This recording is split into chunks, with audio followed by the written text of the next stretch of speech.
Evening, ladies and gentlemen. I am really surprised at the amount of people that turned out tonight.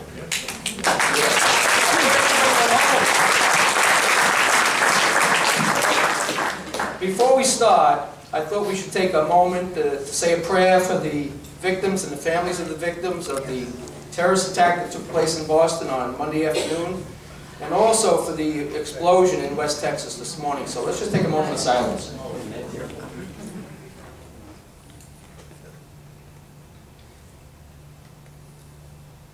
Thank you. Thank you very much. You don't know me. I'm Rick Manuel. You probably all know Bart DeGraff, and this is Bill Garrity, if you haven't met him yet. I'm wondering if a lot of people are here because they saw a picture on a flyer and assumed that this was a memorial service.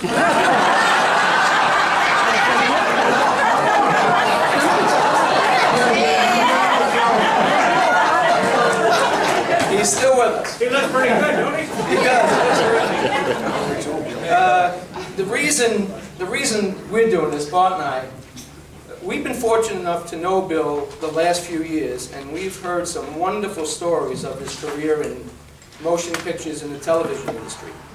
And we both feel that it should be out to a wider audience. There's some really, really entertaining stories. Bill was reluctant to do it at first, because he doesn't like to blow his own horn, but he decided that he would be on board with us. We're going to kind of handle it. Has anybody ever seen Inside the Actors Studio? Yes. Oh, yeah. We're going to kind of handle it like that. I'm going to be James Lipton number 1, James Lipton number 2. We're going to start it off. Bart's going to ask Bill some questions, just to take you through the early part of his career, his family, and how we get into the business.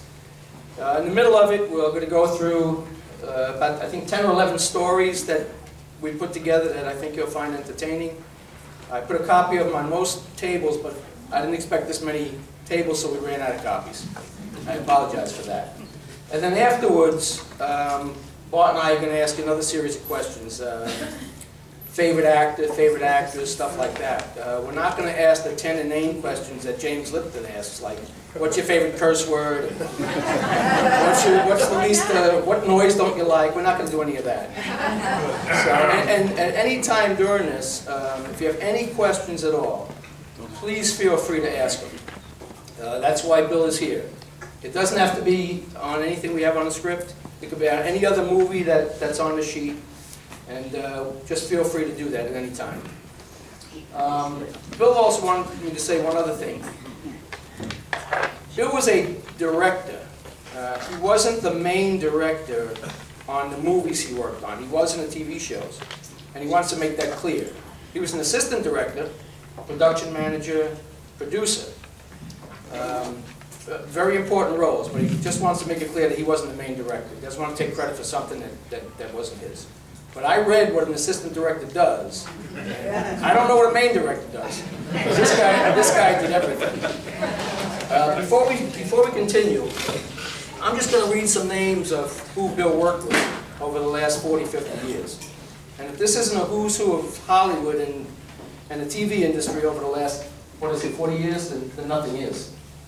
Listen to this. Henry Fonda, Sophia Loren, Jack Klugman, Martin Balsam, Robert Duvall, George Maharis, Peter Falk, Gene Stapleton, Martin Sheen, Harry Gardino, Eli Wallach, David Jansen, Theodore Bickel, William Shatner, Keenan Wynn, Sandy Dennis, Geraldine Fitzgerald, Vincent Gardenia, Walter Matthau, Carol O'Connor, Rocky Graziano, Ted Asner, Dustin Hoffman, Diane Ladd, Bruce Dern, Jessica Walter, Woody Allen, Telly Savalas, Robert De Niro, Gene Hackman, Jane Fonda, Donald Sutherland, I'm running out of breath, Barbara Streisand, George Segal, Tony Randall, Janet Leigh, Jim Backus, Jerry Orbach, Leslie Nielsen, George Kennedy, Priscilla Presley, Andy Griffith, Patricia Neal, Brad Pitt. He wanted to get her here tonight because the barmaids would have came up. Meryl Streep, Burt Reynolds, Raquel Welch, Betty Davis, Arnold Schwarzenegger, F. Murray Abraham, Art Carney, Richard Roundtree, Morgan Freeman, Burl Ives, Christopher Plummer, Gypsy Rose Lee, and my favorite, Nehemiah Persoff. It's a favorite of Bill's wife, Peg. He also worked with some great directors, Elia Kazan, Herbert Ross, Alan Pakula, William Friedkin, John Landis, Ridley Scott, and Sidney Lumet. That is quite a career, folks.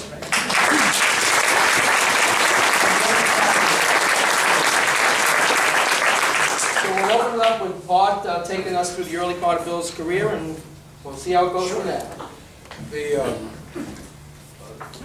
I actually came here early this afternoon with the intentions of setting tables for enough people, so I set 80. And that was filled within about, well, it was done about 6:20. There were 80 seats that were already taken. So thank you all for coming. This is a big deal for us and for Bill. I think that you're all here, and I think you're going to enjoy life. If you haven't had a chance, be sure to look at the memorabilia on the table over on that side. There's some things there that are priceless in their value, and certainly are a testament to what Bill has done over the years. So, Bill. Okay. Where were you born? Born in New York City, 1929. And where did you grow up? Grew up in Astoria for 2 years, Astoria, Long Island, and then we moved to St. Albans, Long Island. They had the Naval Hospital out there. And I stayed there until I finished college. And then my folks moved. When I came home from college, I forgot they moved. Well, either that or they were trying to get rid of me. Well, with that kind of background, what do you consider to be home? What do you consider home to be? Del Toro.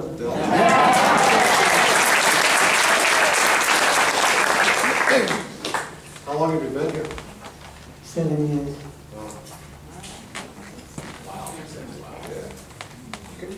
Your family, who was your family? We know that we hear about your kids who come to see you and that sort of thing, but who is your family? My family consists now of my wife has passed 2 or 3 years ago. My oldest boy died in 2004. So we're down to 2 girls and a boy, and 6 grandchildren, all over the country. We're all over the country? Well, Massachusetts, Rhode Island, at least the East Coast. Okay. Yeah.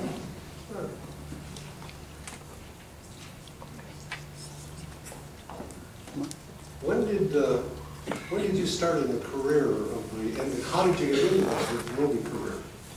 Well, I want you all to know I wanted to be a doctor. Actually, that didn't work out because I wasn't accepted in med school, and then I was drafted into the Army and was in the medical corps for Korea. A lot of funny stories and MASH outfits, of course. But when I came out of this, is this continuous figures after? Pardon me? When I came out, Yeah. when I came out of the service, believe it or not, I met my wife at church. I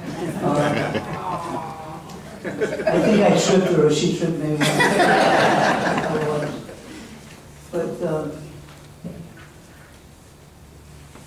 we went on from there to have children, and since I wasn't accepted in med school, I had been working in the summers out of a local union in Manhattan. My father was once president of it. That helps a little. And I was working in the summers as an electrician, a sound man, all different jobs. And that helped me have some money during the year. But I got to kind of like it. And when I wasn't accepted in med school, I said, what am I going to do? I said, the only thing I really know, I haven't had a real job, but I can do this and do this steady.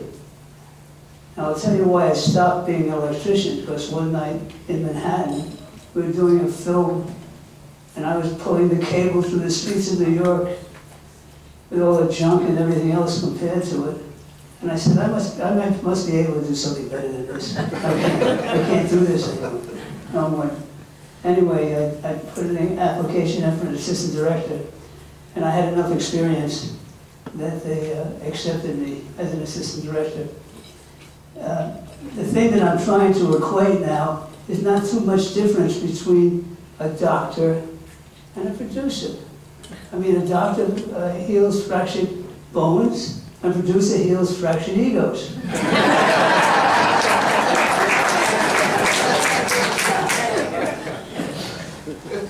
So that's what that led to, and so I finally became an assistant director. When did you make the decision to do that?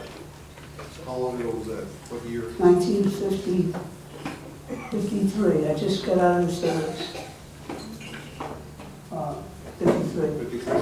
Yes. How did your wife's family react to that? Wait to hear this one. I met the family for the first time after the church debacle. I walked over and her father had passed on, but it was a mother and a sister and 2 brothers.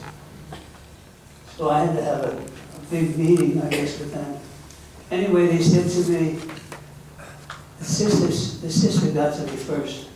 She said, "Wow, it must be exciting working in the film business.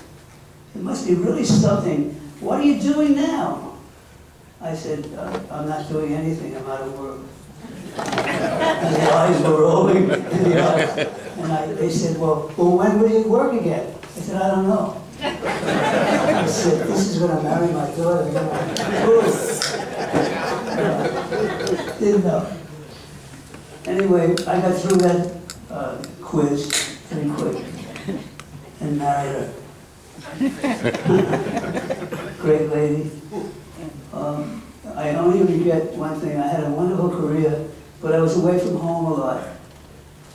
And she had to stay with the kids, mostly growing up, but I'd come home and spoil them again. But it was a really good relationship, and it worked well.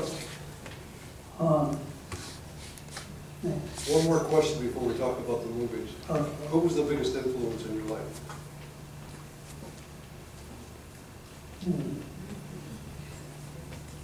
I would have to say my mom. Yeah. She always seemed to find a way to make things work. When you were down and out and feel that nothing was ever going to happen to you again, she made sure that you felt good enough that you could do it again. So I really felt good about that, about her. Yeah. We're going to go through some of the stories, some of the movies Bill worked on. The first one is kind of interesting. 1958, Wind Across the Everglades. I had never heard of this movie. About 6 months ago, in the Tropicalia section of News Press on Sunday, it listed all the movies that had been made in South Florida, East Coast and West Coast. And on the front of it were 3 films, and one of them was Wind Across the Everglades. But in the article, it mentioned Hello Down There, which Bill worked on later in the 60s. And I mentioned it to Bill, and Bill says, Wind Across the Everglades, I worked on that picture. Well, I didn't know that. So I looked it up, and I was amazed who was in the cast. Gypsy Rose Lee, Tony Galenta, the boxer, Sammy Rennick, the jockey, Christopher Plummer, 1958 Christopher Plummer. So it kind of surprised me. Bill worked on it, uncredited, and that happens, I guess, a lot, even though you were part of the directing. I was just a newly assistant director and second assistant at that. And so they were giving credits out to second assistants and others. But he has a wonderful Gypsy Rose Lee story. I sent one of my assistants out, and I said, "Go get Gypsy Rose Lee. We need her in the scene, and we're up now." And he comes back and he's talking to himself. And he says, I said, what's the matter? He said, I went in and knocked on the door and opened it up, and she said, get out of here, I'm dressing. He said, I saw her in Jersey City and she's taking everything off.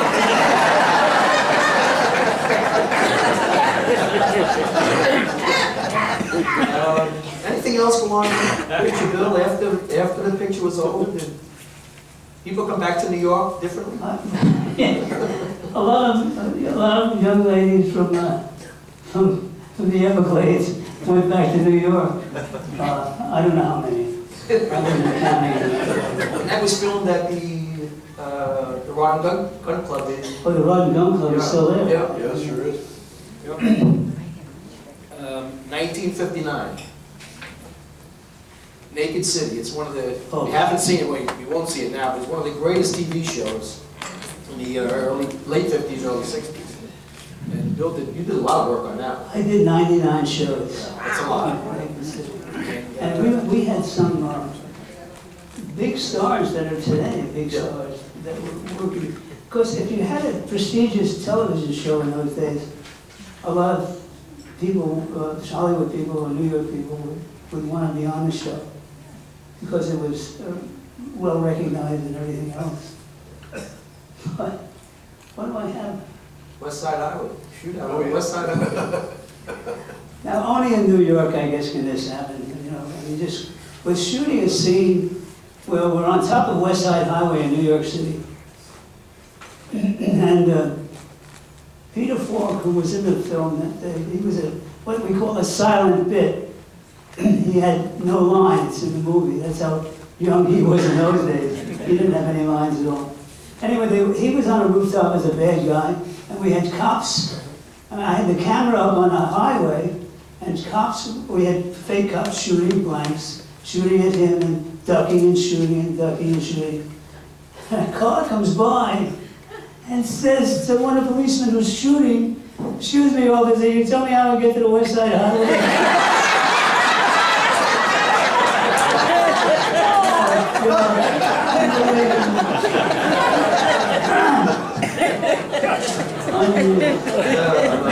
I love that story. 1959, That Kind of Woman. Oh, it's a field, right? I think, somebody wrote a comment on it on my book. And she kissed me and I didn't wash for a week. Well, you also mentioned something her husband was doing. Oh, you know, we were taking a group picture of the cast and crew. And that kind of woman, yeah, that kind of woman. Tab Hunter was in it, and who else was in it? Jack Ward, and a few other people. But we were taking a and the cameraman was here, and the whole crew and cast were looking at camera. Sophia was sitting on the floor next to one of the grips. And I'll tell you what that is in a minute, if you don't know what those categories are. And she was sitting sitting on his lap practically. Now the whole crew and the cast were looking at camera. Her husband is looking at her. Wondering what's happening over there. It's a funny picture. It's in one of my books over there. 1967. There's a couple of stories here if you remember them all. Gentle Ben. Let me tell you a little something. The worst thing you can work on is a picture with children, animals, and water. Anyway, this one day, we received a script, and sometimes I wonder where these writers came from. They started out like this, and they said, the boy is walking along the beach with the bear, and he's picking up seashells and putting them in the red wagon that the bear is pulling. Try to put that all together, think about it. And the writer says, and in the wagon is a raccoon who's looking chagrined. How do you get a raccoon to look chagrined? So, I said, well, this this raccoon stay in the wagon? Oh yeah, the trainer says, good guy, it's a good raccoon. All right, we're ready to shoot. The camera rolls. The raccoon runs off into the woods. I said, I thought you told me that this guy will stay in. He said, well, you never know. Trainer. Okay, we get another raccoon. I don't see what they're doing. I'm nailing him to the wagon. Because now he's down like this, but he's going to stay there for sure. Now, the other thing that's happening, it's a hot day on the beach. The bear is a little antsy and hot and wet, and the kid is getting a little whingy and tired. Now, the bear seemed to love Pepsi-Cola for some reason. Always was drinking Pepsi-Cola. The cameraman at this time is in the sight, the eye line of the bear, and he's drinking a Pepsi-Cola. I can see disaster coming. And what happens then is that the bear catapults up towards the camera. The raccoon is running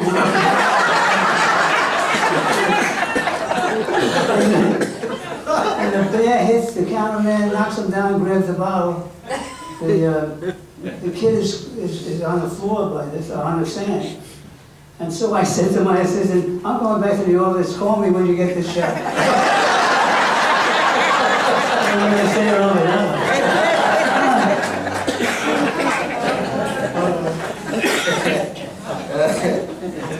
I love this. 1969, Alice's Restaurant. It's a movie about, I think it's about the group that takes over church, I believe. But it was at the height of the hippie movement. And we called the story, Who Changed the Props? Bill? Well, since this was a group, Olive Guthrie, and the story about Olive Guthrie and his music and the hippie movement and everything about it. But see, they were real people, and they were no more actors than the Man in the Moon, but Arthur Penn wanted the realism of these people. But when we gave them the fake joints and the fake wine, the grape juice, they would switch it and put the real stuff in. And Arthur says to me one day, what's wrong with them? They're all nodding off.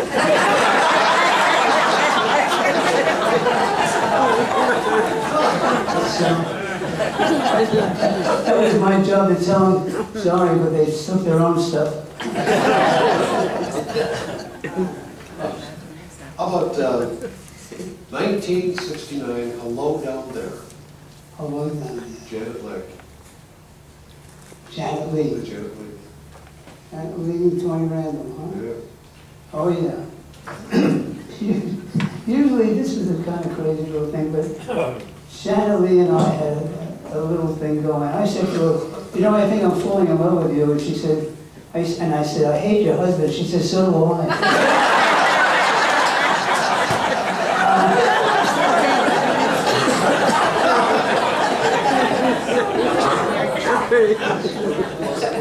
Oh yeah, we were doing, when you do a close-up on one particular actor, and you're doing this thing, and you move the camera in very tight, and the other actor stands next to the camera, right next to the camera, so the look is correct. Well, I'm standing next to her, and she's right next to the camera. But instead of looking at the actor Janet Leigh's working with, she's unbuttoning my shirt. And I can't say anything now, she's holding it.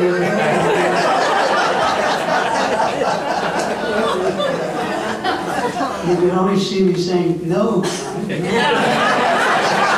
would say, they're having something to say. Oh, let's see, in, was it 1970, The Owl and the Pussycat. Oh yeah, the producer and for some reason I'm forgetting his name, his big name, and I shouldn't forget the name. No, it wasn't. Herb Ross was director. It was, anyway, it was a famous name, and he said to me, "Now, Bill, tomorrow we start shooting," and he said, "Barbara's notoriously late, so I want you to go up to her and ring her out if she's late." I said, "You want me to? Where would you be?" I said. He said, "Right behind you." You know, where right behind me was behind a flat, that's where it was. Anyway, she came in that morning, the next morning, and she says hello to Cameron, hello, and she said hello to me. And I said, "Hi, Barbara." And I said, "You owe me a half hour." She said, "What?" I said, "You were late a half hour." So I guess nobody ever talked to her like that before. But she just looked at me as though, "Boy, this guy's gone." Anyway, the next day, she comes up to me that night and said, "What time tomorrow?" And I said, "Same time, Barbara. 9 o'clock on set, made up." She had her own makeup man, so she would take a call from him because he'd know exactly how long it takes to make her up. She comes in and she's right on time, and I'm hiding now. Literally hiding. And she comes up to me, and I said, "I know, Barbara." She says, "We're even." I had a great relationship with her, believe it or not. You had heard some stories, I'm sure, of Barbara, but she was a wonderful gal. And I just had a good relationship with most actors, except some actors. I had happened to see the Owl and the Pussycat was on just a couple of months ago. There's a great picture of Bill in the book, Barbra Streisand on the couch. I believe it's in George Siegel's apartment. Yeah. She has that nightgown on, that hands over her breast. And if you look at the picture, Bill's next to her. So I'm watching this movie, and I almost feel like getting up and looking. If you ever get to watch a movie he worked on, you'll look at it differently now than you did before. You knew that Bill worked on it. 1973, you had one of the gang that couldn't shoot straight. Yeah. That was some piece of work again. The gang was based loosely on the Gallo gang in New York and Brooklyn. And who, when they committed some robberies, they brought a line with them. So you know how they were not working on all cylinders either, you know. But they were connected people. And one night we're down at the fish market in New York, way down at the Battery. And the guy comes up and says, "Who's in charge here?" And everybody points to me. I said, you know, Jolly Bill said, "Hi, what can I do for you?" He said, "Hey, you didn't tell Carmine that you were coming." I said, "I didn't even know Carmine was down here. I didn't know Carmine." Yeah. Anyway, he says, "Come with me, will you?" I said, "Well, I gotta take you to come with me." I said, "Okay." I had brought one of the Teamsters with me, though. I needed somebody on my side. So we go down into the tenements down there, and he pushes a buzzer and says, "Hey, I got him." You know. God, my God. Anyway, we go up to this thing, and it's a beautiful apartment, and pool tables and things and that. And I meet Carmine, who's like 6'5", 350 pounds. "Hi, Carmine." He says, "Hey, how come you didn't take care of my guys down here?" I said, "I didn't know I had to take care of you guys." He said, "Oh yeah, anytime you shoot down here, otherwise, you know, maybe a car will run over your cable or run over your lights." And I said, "I wouldn't want that, Carmine, no." So we go a little further, and I said, "How much is it going to take?" And he said, "You know, maybe $2,500, okay?" So I said, "Excuse me." I said, "Would you take a check?"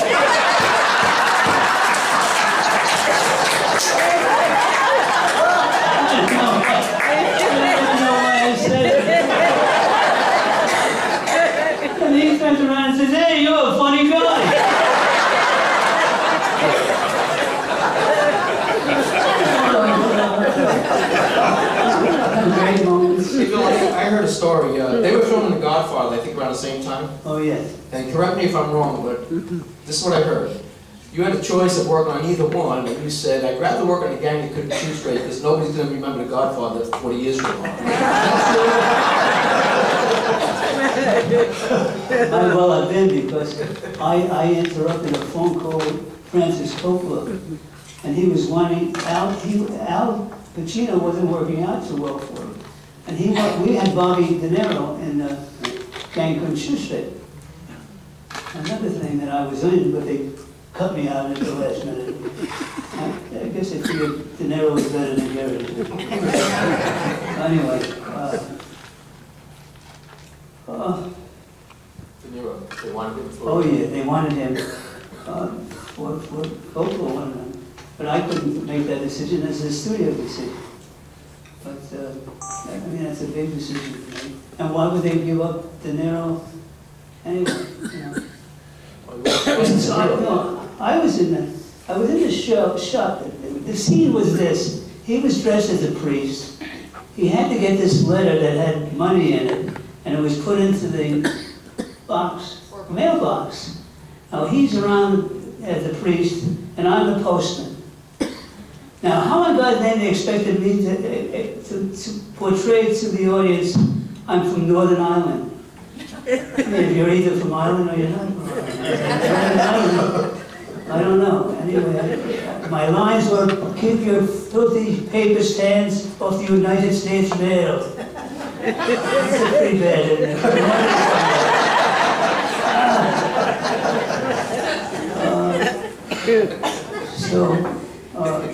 Anyway, we went through the scene. I never heard from Coppola again. Al Pacino must have worked out, but he came back again. And De Niro, I got to know De Niro very well. It's a wonderful, I love that story. Yeah. That's good. It was one that was in 1991, Bill, that everybody will relate to. Star Trek VI. Oh. My son was working, and Howard was working on a Star Trek, one of those Star Trek things. And Michael was a big Star Trek freaky. And he was working one day as an extra in a movie. I forgot to tell you that. And he's teaching them the language, both of the language or whatever they are. He was teaching them the language. Anyway, what happened is that I came on the set just to say hello to my son. And I saw Billy Shatner, who I would work with a lot, and Chris Plummer, who I worked with across the elevator, and a few other pictures. And so they see me and they come over and we're chatting and laughing and chatting. And so I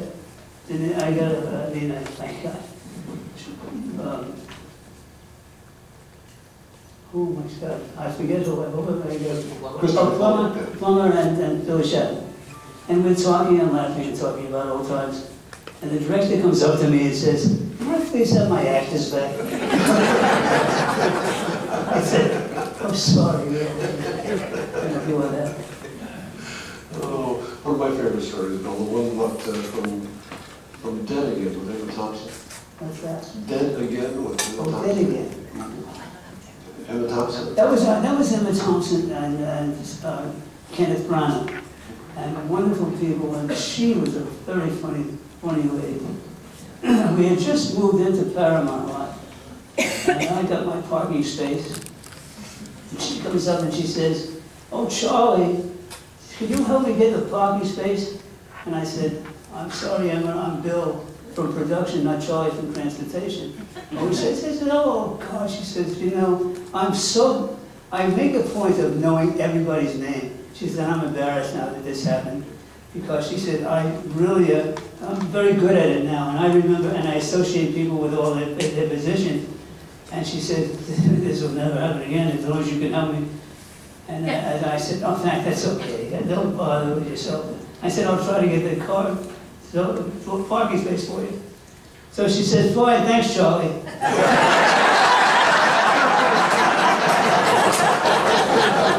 try me again. And then there's, let's see, 1981. Here it comes. Family reunion, Betty Davis. I was called up by my agent to go meet with Miss Davis in New York City at the Sheridan Netherlands Hotel. Because they had fired the producer, and I was coming up to be interviewed by Betty Davis. So I call up and I get the suite that she's in, and I said, Miss Davis, Bill Garrity. She says, come up. I came up, and again I said, hi, Miss Davis, Bill Garrity. She said, come in. So we started talking about this script, and she says, how do you feel about this and about that and about this? Different things that would make life easier for her. She had a contract that she could not go beyond 6 o'clock at night, and that's tough. To keep you limited to that number of hours in a day, because the other actors usually work 12 hours. So she says a few other things, and we talked about more about the film, and I said, and she's calling me Mr. Garrity, Mr. Garrity, Mr. Garrity, and I said, please, Miss Davis, please call me Bill. And she says, I'll call you Bill when you can prove to me you can produce this fucking movie. I'm sorry about the language, but I get it very well. I was shocked out.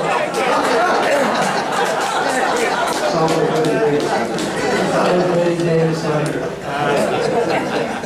great lady, wonderful actress. A very earthy person. A very earthy person. A very earthy person, but she was a real Yankee. I mean, she was the name over. Did she call you Bill? Did you ever call you Bill? Actually, about 2 weeks later, she said, Bill, and I said, I made it. She did. That was great. We probably could have picked another 50 stories. I didn't think it was going to go this quick. Does anybody have any questions from the other pictures that Bill worked on? Stan? Mr. Garrity, did you ever appear in any of the films that you worked on? The only things I appeared in were, I did appear in some of them, but I never made the final cut. You ended up on the floor. Oh yes, man, I know what happened is that the one picture that I was really in and saying they can't cut out of this was Played Against Sam with Woody Allen. And I was playing the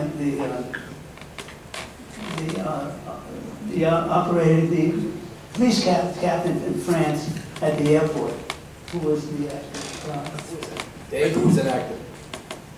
Where? In, Played Against Sam. in Casablanca. Casablanca. The captain, Louis. French captain, Louis. Claude Rains. Claude Rains, thank you. Yeah, and I come out and I say, hey Mac, you can't stay on the tarmac here, you gotta get off. And he said, Louis, this is the beginning of a beautiful friendship.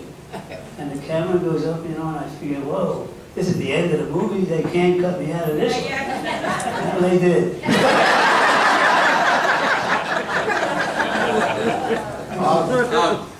Of all the movies that you've had your hand in, so to speak, is there one particular film that really stands out in your mind as the one that maybe was the one that was like your greatest achievement as far as overcoming certain things in order to make it happen?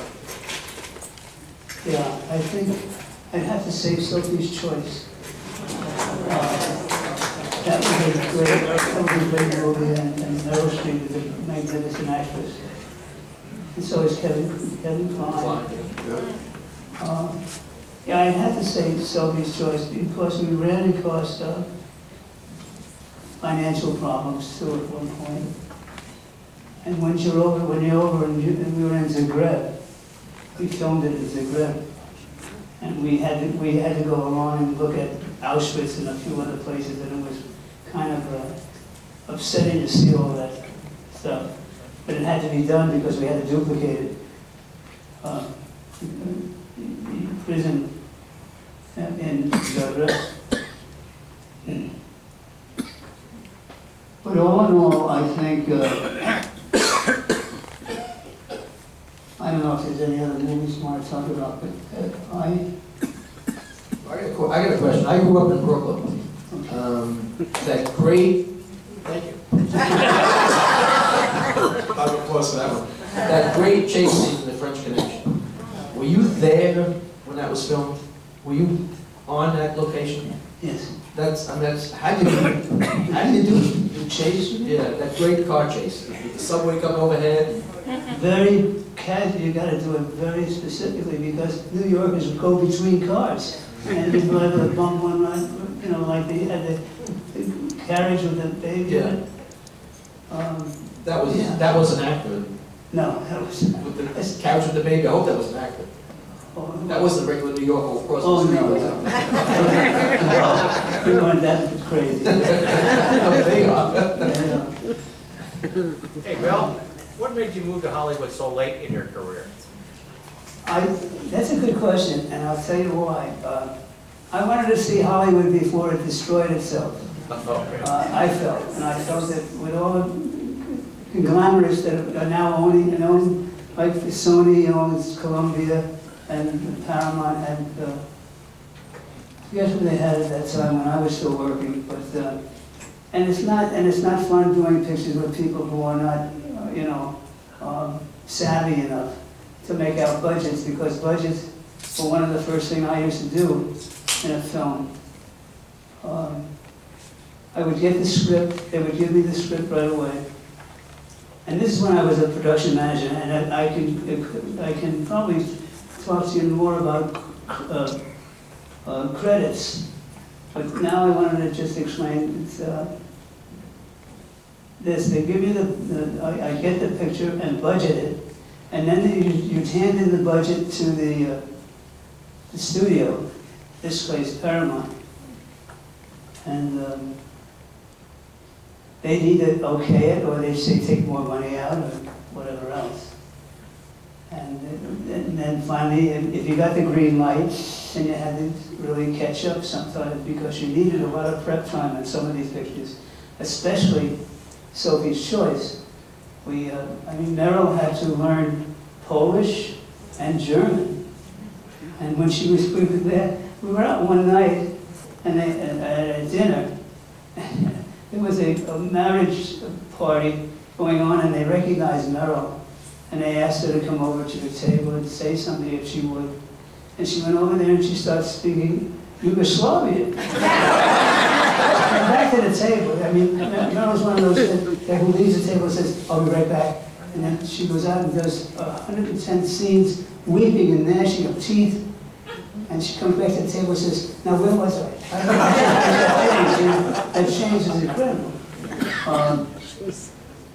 We were there one night, and I said, when she came back to the table, I said, "When did you learn Yugoslavian?" She said, "Oh, I just picked it up." I said, "Picked it up? Oh God, you're speaking flawless German and everything else." But she was a great lady to work with too. And so I was fortunate to work with Betty Davis. Bill? Yes. Bill, do you have another story about Betty Davis that you would like to share?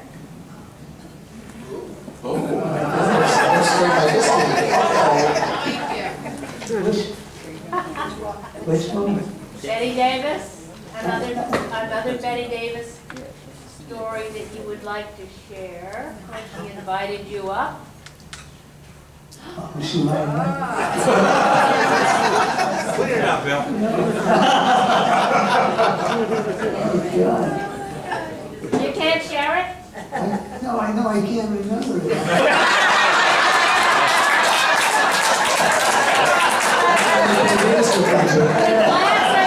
The glasses? Oh, Oh. she invited me up to the apartment with Yeah. her grandson. It was her birthday, or his birthday, one of the others. We all sat around a table with little party hats on. And we were throwing cards into the fireplace. I don't know what made her do this. And she just says, I like this game. I said, okay, let's play it. Is that the one? I don't know.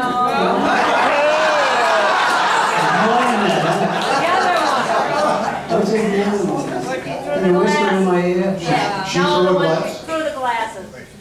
The In the glasses? bar, yeah. I know. Christopher Plummer did. He threw glasses into the fireplace. No, that he didn't. No, not him. Maybe Christopher Plummer called him upstairs. I'm sorry. You got another hint? Yes. Bill, I'll ask this question for all the men in the audience. Whatever were you thinking when you had to almost fire Raquel Welch? That's a signature by Raquel in my book. Is that the one you're talking about? In my scrapbook? Did you have to fire her from a production? Oh, yeah. Actually, no, she wasn't fired. Raquel was complained about the director being abusive to her. And I went up to get her, because she left the set and went up. And I went up to get her, and I said, she won't come down. And it was Herb Ross who was directing. She won't come down. And so he went up and then came back. She went to London. So they said to me, Bill, you get along with her. I said, how do you know?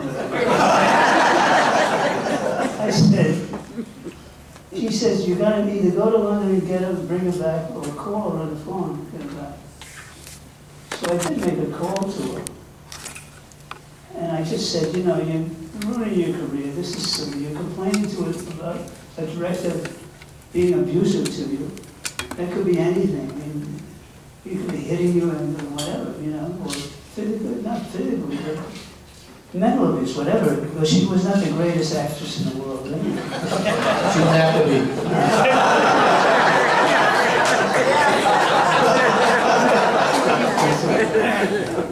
You're right. But I had the problems. I had problems on that picture, though, and that was the last of Sheila. We were in the south of France. I was in the south of France for 6 months. I was pretty good duty in south of France. And I was in the Mediterranean one day, and I came up, and I swallowed half of it because there was a topless lady right in front of me. I didn't realize that. But, no, I don't know where I am now. Bill, can you hear me? I'm Dave Jacobs over here. Yes. What are all these stories you hear about directors and the director's couch and starlets? Is there any truth to that? Well, let me be as truthful as I can. I don't mean I'm holding anything back. But I'm sure that happened. That happened in Hollywood. I think the casting couch was part of that stuff, and that the casting person was, until the producers found out that they could be a little heavier than the casting person. No, yeah, that happened. Some of these young girls came to Hollywood and were seduced, I'm sure. But they kept it very quiet years ago. Anything that was out of the ordinary, they kept quiet. Publicity people were working, you know, 10 times a week to do things. Keep them out of the press, keep them out of jail, keep them out of everything. But I know one day we had all the actors had to be on a set. This was the last of Sheila. And Raquel and Diane Cannon always were putzing around in makeup. You know, they had a furry dog and they would play with the dog, and I'd come in and I'd say, get on with the makeup. And the dog would come in again. Anyway, I said, you know, they say to me, why do you give us such early calls? I said, because you putz around with a dog all morning. That's what you're doing, get an early call. He said, well, you don't give an early call to Joan Hackett. Joan Hackett, I don't know if you remember that name at all. She was a wonderful theatrical actress. from New York. But she was a real pro, and she was great. So I gave her the later calls, and that destroyed Diane Cannon and Raquel. But anyway, we got Raquel back from London, because they told her she's going to lose it. You'll lose everything. You can't fight the world and start making accusations about a director.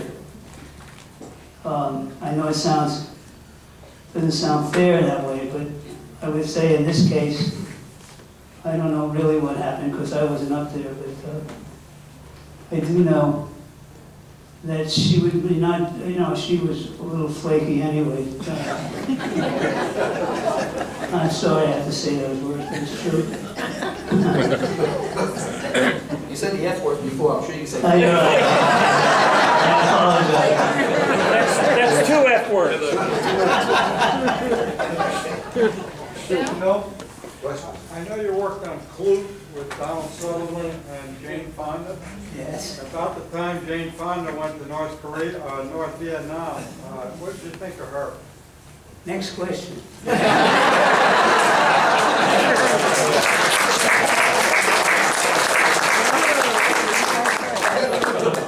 I didn't get along with her. Actually, I didn't speak to her. I don't know how.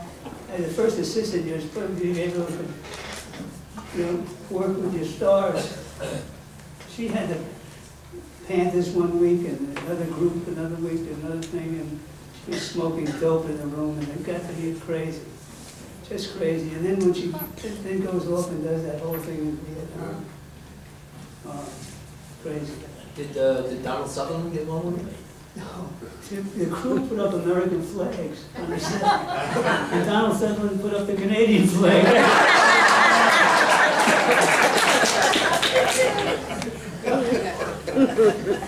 Got a question over here.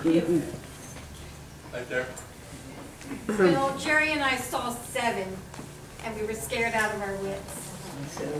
How was it making that? Were you scared when you were making it? I knew what was going to happen. You read the script. He couldn't hear that at all.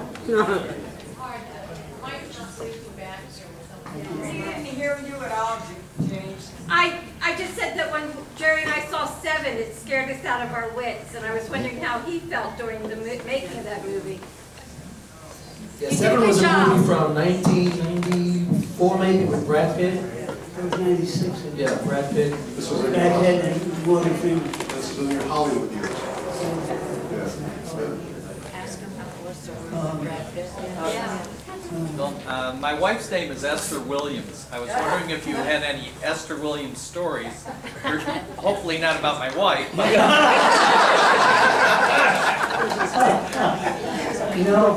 never had a pleasure meeting Miss Williams. I met a lot of people. And, but to answer the reason why I went so late to Hollywood, I really honestly felt that I wanted to see Hollywood and work on one of the stages. And I was so fortunate that I had so many good friends that still in Hollywood that when I moved out in June of 1990, and I was working on a picture in a month. I had a film, and that was Dead Again. That was with Emmett Thompson and Kenneth Branagh. So I had a lot of good friends, thank God, here, who kept me busy. Because the last film I did was Seven. And those are nice people too. Brad Pitt was a nice young man. And Morgan Freeman is just a brilliant actor. And he's really wonderful. Yes, Tom? Bill, through the years, who would you say was the best male actor to get along with, that did his job, and then went home? I'd have to say a couple. Burt Reynolds is one, and I worked with Burt, a wonderful guy, fun guy. Jimmy.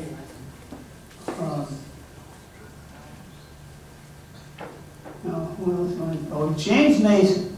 That's a man that I would say he was one of the finest men I worked with as a professional guy. And he would just say, "What time do you need me on the set?" And he'd be there sitting, waiting for you in the morning. I mean, he was really a true, wonderful guy. Because he signed my book and he said, "It was a pleasure jumping to your orders."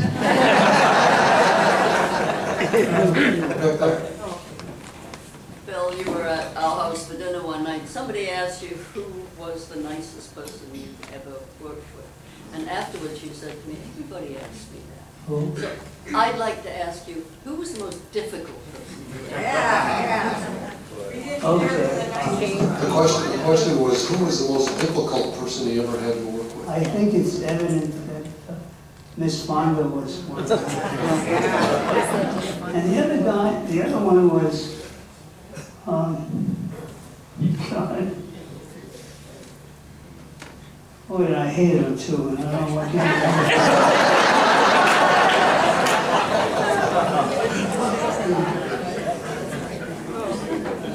He was the guy that played in Men in Black. He played the... No, not the lead. Will Smith. Captain or whatever. Oh, Dave, any idea? No, he's in Men in Black. I can't Will Smith. I think it was their boss. Their boss. Rip Torn. Rip Torn. Rip Torn. Completely crazy. I'm not ashamed to say that. I hope he gets back to him.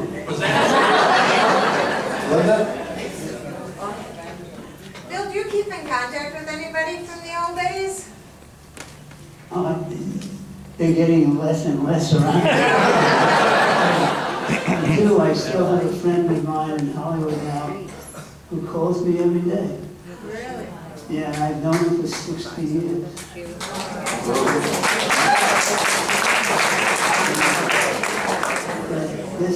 How'd you get to Del Toro?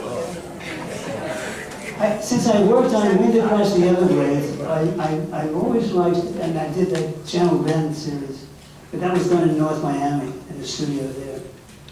But I like the west coast of Florida much more than the east coast. It was just too, I don't know, I think Miami is just New York revisited. So I was very happy to come to the west coast, but I don't know, I think the people are nice and everybody's nice in there. Yeah.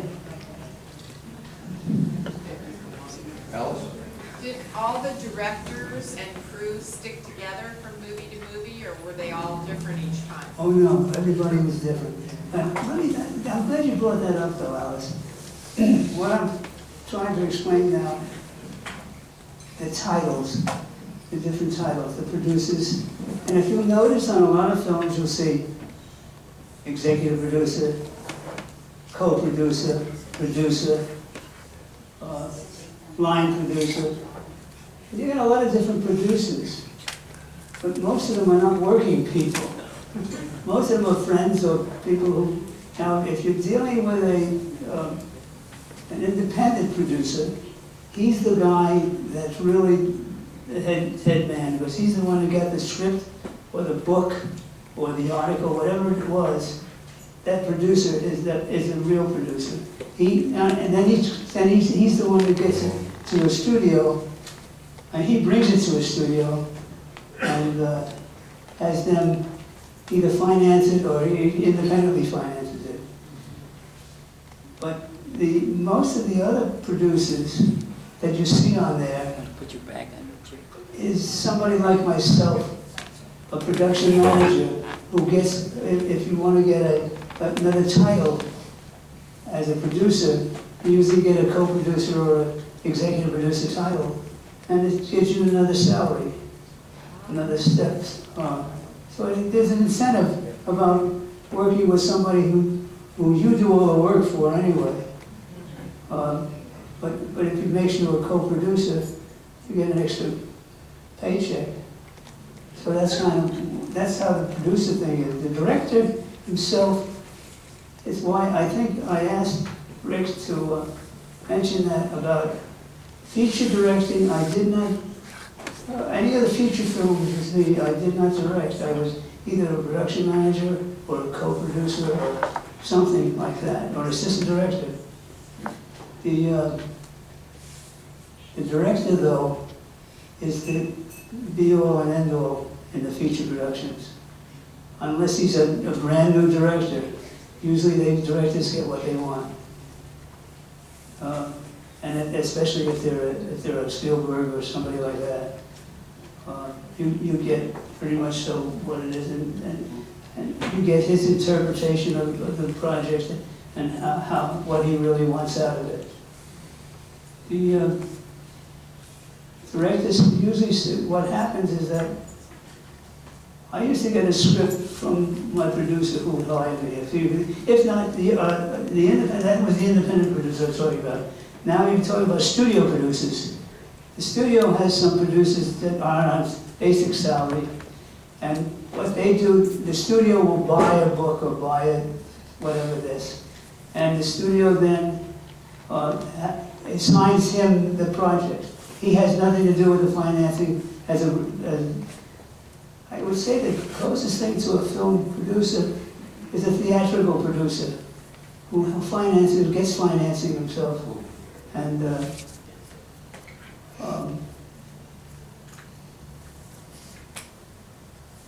I'm getting myself mixed up.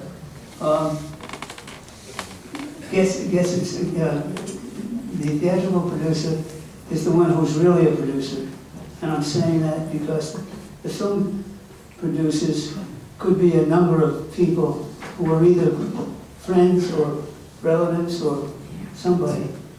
But what I would try to do as a production manager, since I was doing all the work in the budgets, is try to get a producer credit. And I got that on some of the feature films. You mentioned budgets. If anybody's had a chance to see up on the table, there are a couple of budgets from films. And it's really interesting to look in there and see the bottom line and see it be $8 million. You know, or $20 million. Or $20 million, yes. So, Bill, were you sort of like an independent contractor when a movie is over? You had to find another movie? It was out of work. Absolutely. Absolutely. I had to, I actually, when I started work on one picture, I'd already be starting to look for my next picture. Because you're in competition. And again, as I say, if you don't get known enough, have enough people, you know, working for you, plus your agent, you gotta keep up with the rest of the crew, you know. And so it's really something, as I say, something when you start saying, God, I don't know what I'm doing next week. What am I going to do? How am I going to feed the kids' family? But what does a grip do? What is a grip? A grip, okay. Yeah. A grip is a man on the stage or a studio outside a location who pushes the dolly with the camera on it, puts flags against the lights to trim off the light that's too much on the actor, and puts sandbags on lights and all these other things. That's what a grip usually does. My father was a key grip. Oh, I got a story to tell you. My father was a key grip, and he was a great carpenter too. But a grip would build the sets on the stage. The carpenters had to stay in the union again, had to stay in the carpenter shop. And the grip would put the stuff up on the stage, put the home up, the apartment or whatever else. They put that up on the stage. But I remember the first time I was the assistant director on it. I think it was the Nurses, I think I was doing. Oh, I forget anyway. It wasn't. Anyway, it was the first time I ever worked with my father.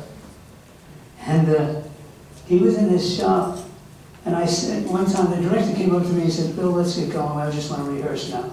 So when you rehearse, you put the lights on, and anybody that's outside the doors knows that they can't come in, because it's, you know, they're rehearsing or shooting, one or the other.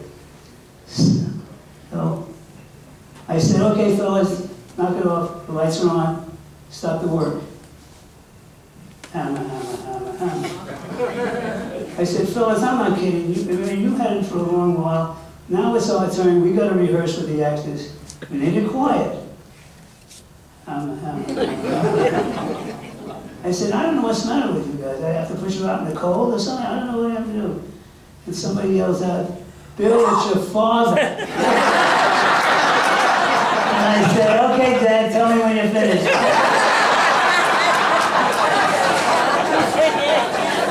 Bill, this is not quite a question to you, but just a little personal thing of my own.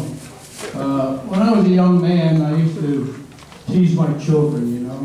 Not tease them, I was serious. I told them I was going to go to Hollywood. And not many people really realize that I finally made it. My mother-in-law moved to Hollywood, Florida.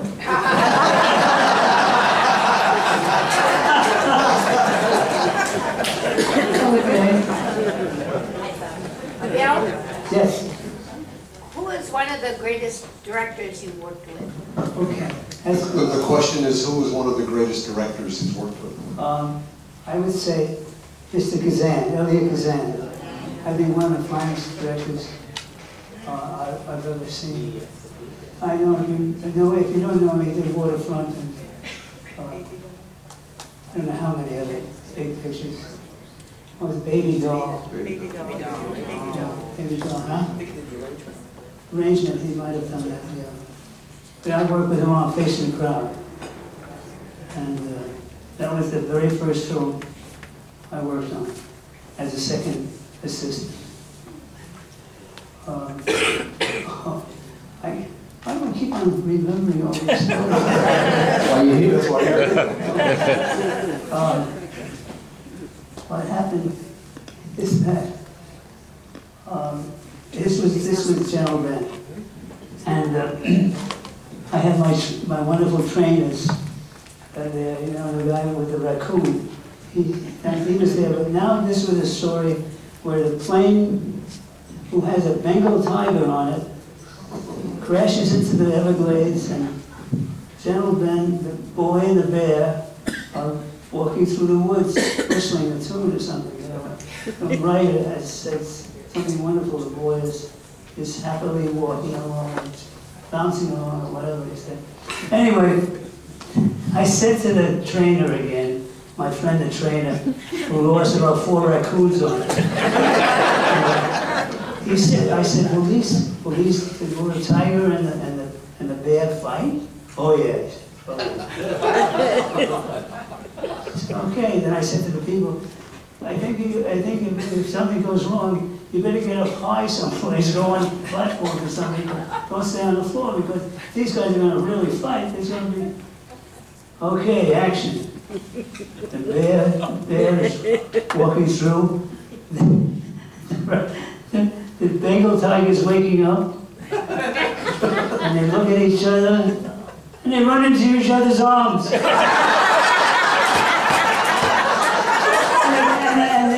the tiger pees all over the place.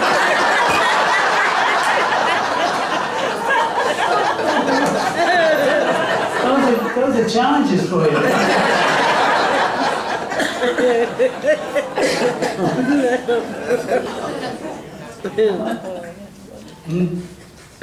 Well, back in the 50s, they could run the credits for a movie.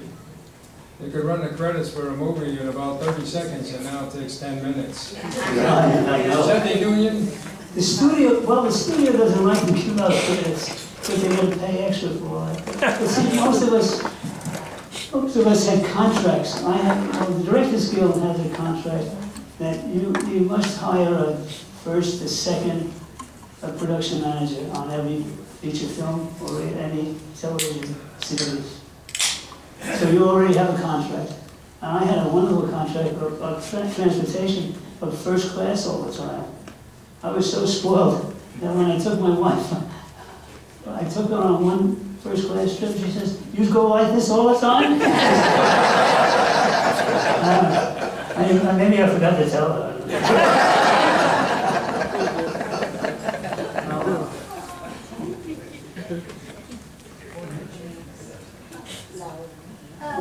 Bill, as an assistant director, how much artistic input did you actually have?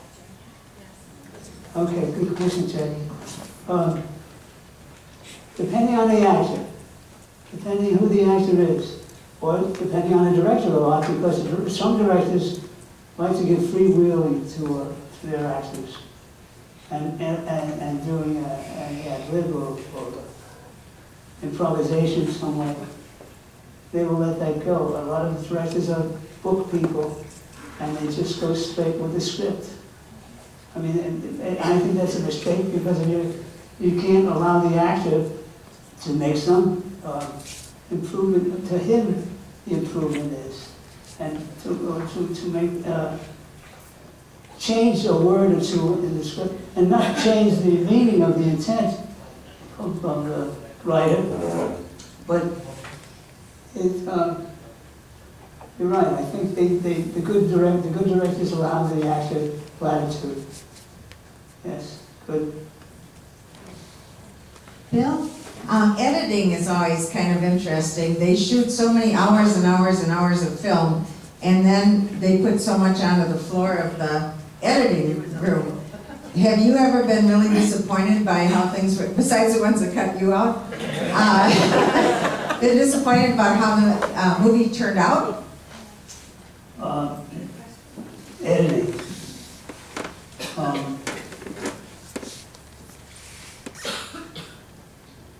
A lot of directors will have their editor. Tell me if I'm not hitting your point. A lot of will have their editors work every single day on the screenplay, on the film that's been shot, the dailies that you look at. A lot of them will have the editor kind of work with the project and keep up to date with the continuity of it even. But you don't always shoot in continuity. You just shoot whenever, if you're at a scene where you sometimes repeat the scene down later in the script, you just stay there and do the other scene while you're at the same location.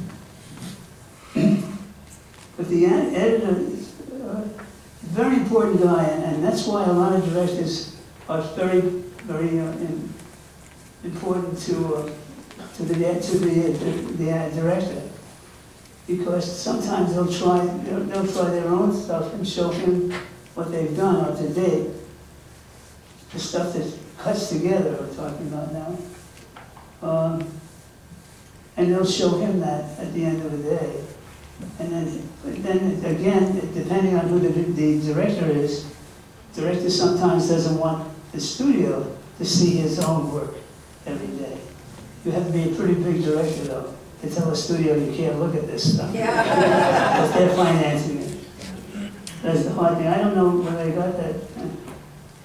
Well, did you ever direct anything that you felt was worth putting in a film that ended up on a cutting room floor? And if you did it bother you that it didn't get in the picture? Besides maybe something you were in that they... Any picture I was in is gone. I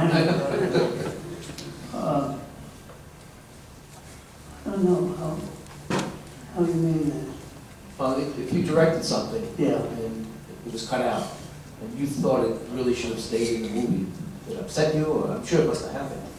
Oh yeah, that does happen, but it's again, who's the heavier hitter? Yeah. You know, who has the most power? Either the director is a big-time director, or he's not. You know, but he's the one that calls the shots usually. And although I remember in television when I was in Naked City, doing Naked City, I was still in New York at that time. All the directors would be going back to Hollywood, they'd have another series to do. So if we ran over, they would come to me and say, Bill, can you finish this episode for me? And I got a wonderful letter from one of the directors that said, you know, you made my show a hit, and thank you so much for directing it, you know. That was kind of nice. When people said that to you.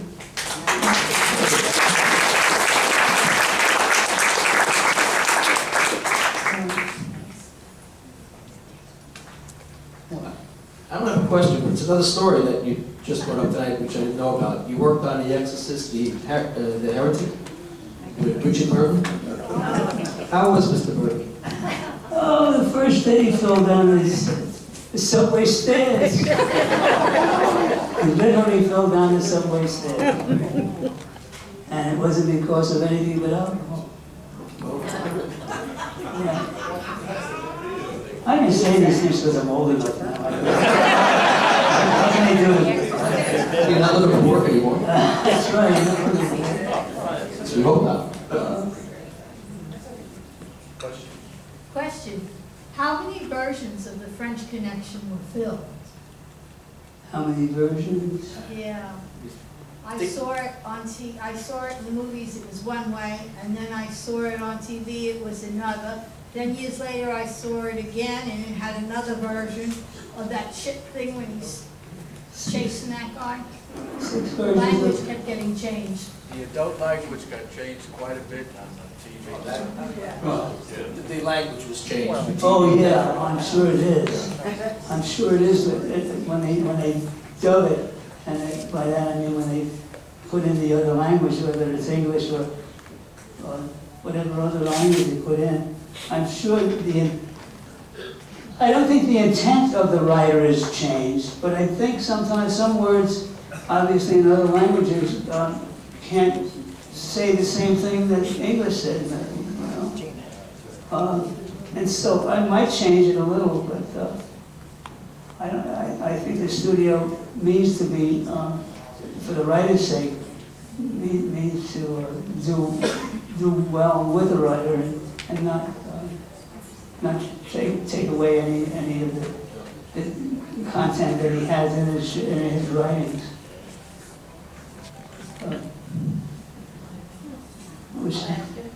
Bill? Yes. You worked with Tom Cruise. Yes. How was he to work with? And you're When I still work getting with- residuals, right? When I worked with Tom, Yeah. he was a nice young man. I mean, he was a really nice guy.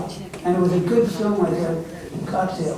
Yeah. Yeah, it was fun. But he was good to work with. He was very great man, very nice. And I heard he's with that group or church or something. Scientology. Something like that now, I think. But was he with that group then when you were working? I don't think he's active as he is now. No, not then. I think he was married to.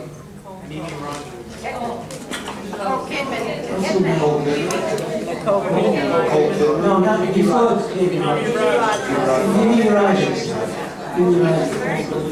But he was dyslexic, right? Pardon me? He was dyslexic.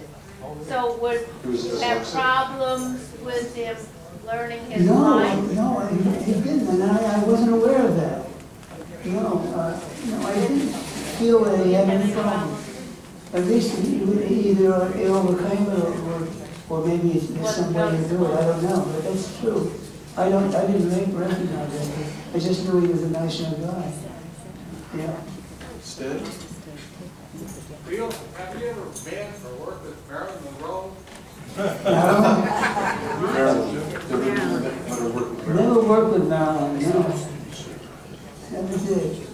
Bill?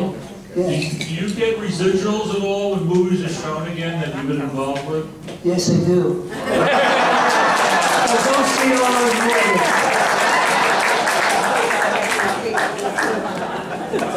Big smile. Somebody will call me out. You know, you mentioned something earlier, Bill. I mean, it caught my ear only because I was in the business myself. But you had an agent? Yes. So even people in that production aspect, they have agents that are looking for scripts for them and such, is that right? But I tell you what, I had an agent only later on in my career. When I first went out into Hollywood. Okay. And that's when I had it. But would that particular type of agent be somebody that even was handling some of your competitors?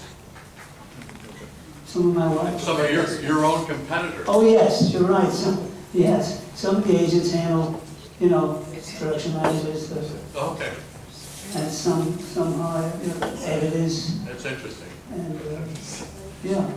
And they are competition, of course. But I guess the agent tells you that you're the one suited for the job.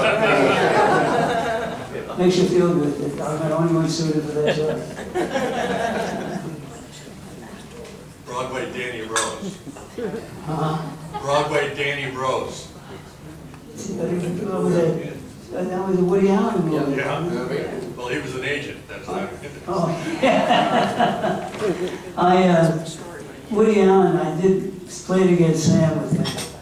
And I don't know, I must say he's a strange man. We're walking along the streets of San Francisco one day, and it's just he, and I'm coming towards him. I said, "Hi, Woody." He said, "Shh." He says, "People might hear you, and then they'll be running over for my autograph." I said, "I don't see anybody coming here."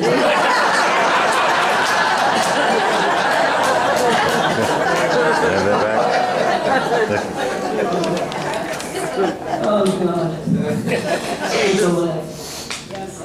Any other questions? Bill, Yes. how do you feel about movies today? The type of movies they make today? I look at a lot of westerns on television. That's what I do. There are some wonderful movies I think about.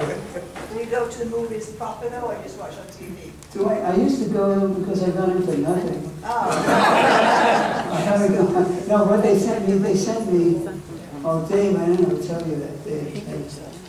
They sent me all the pictures that were on DVDs, so I could vote for the Academy Award and vote for the Breakfast Club. And so I have them all. That's when I had a lot of friends saying, "Can I call that one?" Oh, yeah. Over here. Bill, we've met you, we love you. I think one of the greatest things is your personality. And your modesty, your ability, and what you've said about living in Del Toro. And, I'd like to thank you very much for the opportunity of meeting you and being with you and listening to your stories. What a treasure it is for all of us here.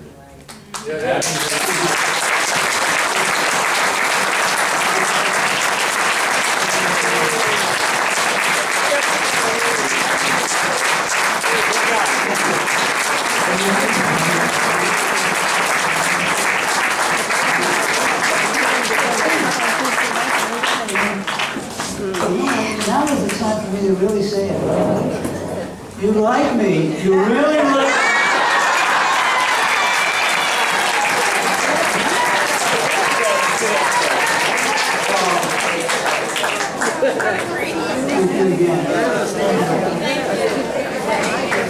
Before we go, I'd like to thank Ron Ramming, cinematographer,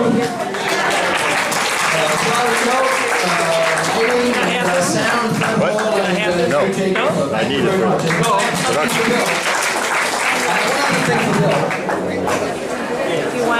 Sure, you'll sign a few autographs if anybody wants to. I think they have some more up there. Yeah.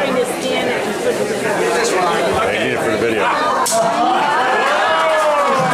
Excuse me.